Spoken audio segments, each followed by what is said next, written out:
everybody, it's Gail from Gail's Bookish Things. We're almost upon a new year. I will say Happy New Year a little bit early in case I do not get to make a video any closer to the 31st.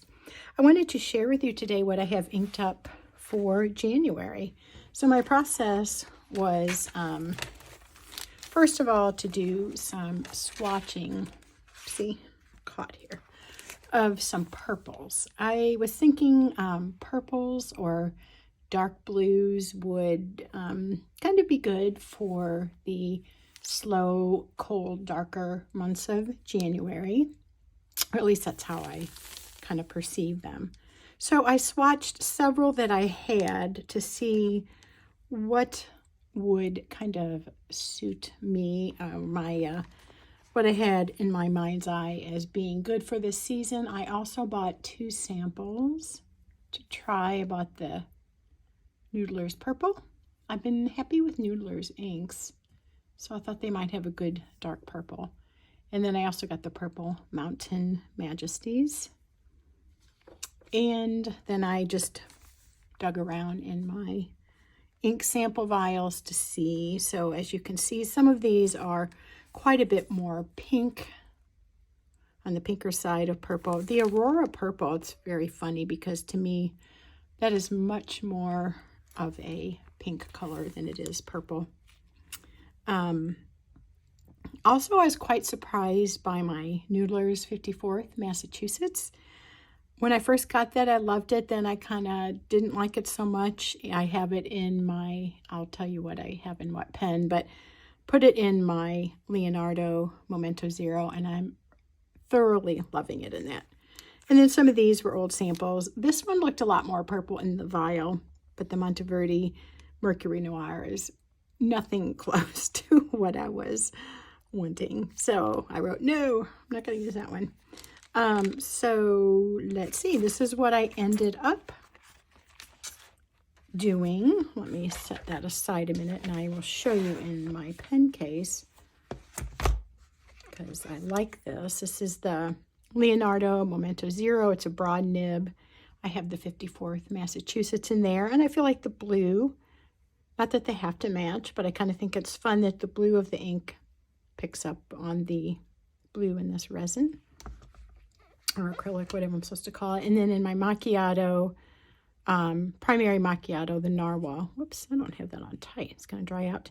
I have the the Ackerman Deepwater Blue. Let's see if I can zoom in here. Can you? Maybe not. See the blue right in there? It's really pretty when the light hits it just so. Anyway, I'm really, really enjoying this pen. I think the only maybe comment I would say about it is when you're screwing on the lid, the cap, sometimes it feels a little sluggish, or like if you don't get it lined up right, it feels, I don't know, not as smooth as some. I guess that's the only way I can describe it, but I reach for that all the time. I'm absolutely thoroughly enjoying that. And then in my TWSBI Purple, I have the Noodler's Purple Mountain Majesties. I thought that was kind of a good match. I was debating on getting the Noodler's, the TWSBI Lilac color, because as a little kid, and even up till recently, purple was one of my favorite colors, and I still love purple. But I've kind of migrated more towards greens and golden yellows and so forth. Anyway, I always have had a soft spot for purple. So in my dark olive Kaveco collection, I have a double broad nib, and I inked it with the Sailor Manyo Kuzu. Don't know if I'm saying that right or if I even wrote that down right, because on my sample vial, the lettering has gotten kind of messed up. I had a little ink spill on that, but I think that's correct. That really kind of surprised me. I like how that looked. And in my Lamy Safari, I have the Diamine Blue Edition Winter Miracle. And this is such a pretty ink. It's a very wet ink. I've commented on it before. I really like it. I was watching Marley at Helen Wrights, and she said she likes to put in shimmery inks in her Lamis because the feed, I guess, supports that better maybe than in a TWSBI. Sometimes you can see the sheen on there. Anyway, I'm finding that it seems to be true for me, that the shimmer sheen quality is working better from my Lamy. So I started out today by just writing each of these down, just a little scribble of the ink and what pen and ink it is. And this is Histology paper, which I really like writing on. I like this paper. I like the size of this book. And I keep thinking my next planner I will probably kind of homemake and use one of these B6 books. I'm not doing that right now, but I really do like it. I would just say that I feel like the Noodler's 54th Massachusetts just feathered a little bit. The paper feels slightly drier than the Tomoe River to me or the Cosmo Air Light, but it was a pleasant writing experience with all of these, just doing this little sample. I feel like maybe my observation would be that the color is a little duller or maybe a little more matte, but it still felt very smooth to write with. And for everyday writing, I mean, I guess every writing that I do is everyday writing, so I'm not sure what would be different. Maybe if I were just taking notes for a class or jotting down information from some research or something, this seems like a great combination. I enjoyed it, but it doesn't give me quite the same amount of pleasure as writing on Tomoe River or Cosmo Air, but a very good experience. I do like this paper, as I've said, so that was kind of fun. And these that I have inked up, I had my husband try these the other night too. We were just sitting around and I got out some of my notebooks, and we feel like, I mean, he's real new at the hobby, but every one of these was an awesome experience. I could reach for any of these pens right now and really like the writing.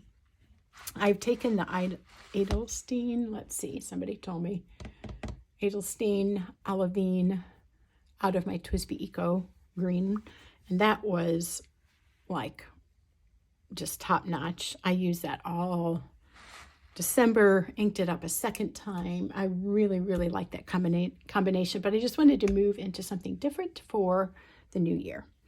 Next, I wrote on the Cosmo Air Light. I have shown this before, but in case you are not familiar, this is the Yamamoto paper. It's the Cosmo Air Light 83 GSM. It's this A5 size notebook. And this was from, I think I got it off of Jet Pens, I want to say. Anyway, writing on this is so nice. I have said this before. Again, if you have not watched me before, you probably don't know how obsessed I am with, or maybe not obsessed, but very happy with the Cosmo Air Light paper. All of these colors just glide on in what I would call a controlled manner. My pen doesn't slip all over. I feel like my writing is a lot neater when I'm writing on this paper because, as I've said too before, it seems to kind of grip the nib, and that sounds silly. I don't know how to explain it. Some people have called it satiny smooth or like butter or something, but I just enjoy 9 times out of 10 all my inks on this paper. You can see the sheen or the shimmer. It may possibly be difficult to see on camera, but the Diamine Winter Miracle has a greenish gold. I think it's sheen, right? Sheen to it. It doesn't have glitter in it. It's just more of a sheen. Anyway, that looks really neat. And I really do just like this dark purple. It's like I've said before, I have commented on this ink, but again, it is almost black. It's just a really dark purple, and it's very nice to write with, and it works really well in the Lamy. So all of these very smooth. And also it gives a broad line. All these pens are broad or double broad. I like that. I like the bigger line, and I just feel so much satisfaction in writing. I was journaling today using these pens. I write to my husband on occasion, my kids and my grandkids, and I wrote for, an hour or more using these pens, and every one of them, I just wrote and wrote and didn't get tired. I didn't have the best paper all the time for that, but when I was writing on the Tomoe River or the Cosmo, it was just like, oh, this is so wonderful.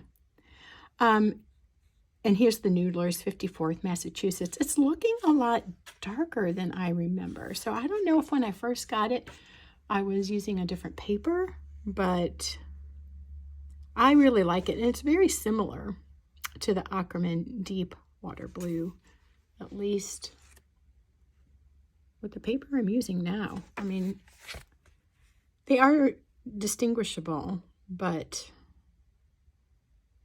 very close. And this Deepwater Blue has been another ink that has worked really well with all of my pens. Specifically works well with the Kavekos, which is what I was looking for a while back, because that was being so persnickety. I was really getting frustrated with those. Excuse me. And then last but not least, I wrote the same sample information on this Tomoe River paper. This is 52 GSM. It's, a little lighter weight than some of the other Tomoe River. It's always a delight to write on. But the only thing I would say is my writing is a little less tidy, a little less neat than when I write on the Cosmo Airlight. I feel like the pen just slips on it more. But the color and the sheening is always so pretty, and it comes out, well, I wrote here, the wettest application, very smooth, slightly more slippery, and the sheen and shimmer is definitely visible. And even the Kaveka, or the Sailor Manyo Kuzu, has a greenish sheen to it that's being picked up on the Tomoe River, but a little less so. Well, okay, in the right light, I can see it on the Cosmo Air. When I tip this, I can catch shimmer on there, or sheen. I get those two mixed up. Anyway, shiny stuff. But I think maybe it's a little more pronounced here. So, all of them, great writing experiences. These two, for me, the best writing. If I had to pick, I would probably pick the Cosmo Airlight. I've said that before, but it'd be a toss-up. By the way, my friend Donna at South Shore Paper told me that I believe the YouTube woman is Inky Fingers, something like that. I should have written it down and put it in front of me. I think I've talked about this, but there is a new Tomoe River paper coming in 2022, right around the corner, and it's supposed to have some really good qualities and a lot of similarities to the previous one, but it's been bought out by a different company and will feature some additional attributes. So it'll be fun to try that out. I'm really eager to see how I like it compared to that old Tomoe River paper that many of us know and love. So don't be discouraged if you felt like Tomoe River paper was going away, because apparently a new one is about to make an appearance. So I don't know enough to comment on that. If you know more, please comment below. I got that word of mouth from Donna from that podcast, or that YouTube channel movie. So I'll try to remember to try to find that and link it below, or at least give you the title to it. So anyway, I hope you have a great new year. I hope this was fun to see, and that it maybe inspires you to think of some new colors to put in your pen for the new year. Mix it up a little and have fun playing around with them. These are the current 5, other than my orange Twisby, which still has Takisumi in it, because I like having a basic black marker to use for marking my planner and so forth. Okay, well, that's all for now. Talk to you soon. Have a great day.